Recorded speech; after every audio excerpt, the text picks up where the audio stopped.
As traballadoras do Servizo de Axuda no Fogar están chamadas a unha folga indefinida a partires do 2 de novembro. A convocatoria faina o sindicato CIGA Servizos para amosar o seu rexeitamento ao preacordo de convenio asinado por Comisións Obreiras e UGT. Esta folga foi precedida porque rexeitamos rotundamente un preacordo asinado por Comisións UGT, que foi asinado a pasada semana, 20 de outubro, no Consello Galego de Relacións Laborais, e que nós non estamos de acordo. E o calificamos incluso como unha traición a todo o colectivo das traballadoras do SAP de Galiza.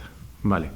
Explican dende o sindicato que no documento asinado o pasado 20 de outubro a patronal propuxo crear unha dobre escala salarial con 2 táboas, algo que aseguran dende a CIGA provocará importantes diferenzas entre as traballadoras. Unha táboas para licitacións que estén vixentes e outras táboas para licitacións para novas licitacións que se vayan a facer efectivas na vixencia do convenio. Este é un convenio que un preacordo que se asinou hasta 2026. Isto quere dicir, estas 2 táboas con cada unha delas con incrementos totalmente diferentes, vale, o que ven a reflectir e o que pode pasar é que 2 traballadoras da mesma empresa que traballan en concellos limítrofes poden chegar a cobrar salarios totalmente diferentes. Outro punto de desencontro é o relativo aos desprazamentos. O preacordo contempla un incremento dos 0,19 céntimos actuais aos 0,22 por quilómetro, contía que non cobre os gastos de combustible.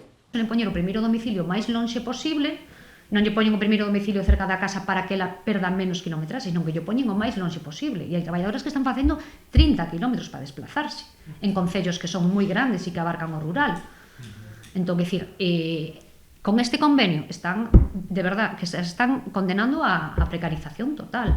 Ademais da convocatoria de folga indefinida, o sindicato organizará para mañá xoves concentracións nas 4 provincias galegas. Tamén farán asembleas para informar as traballadoras do contido do preacordo. Unha delas será en Vilagarcía.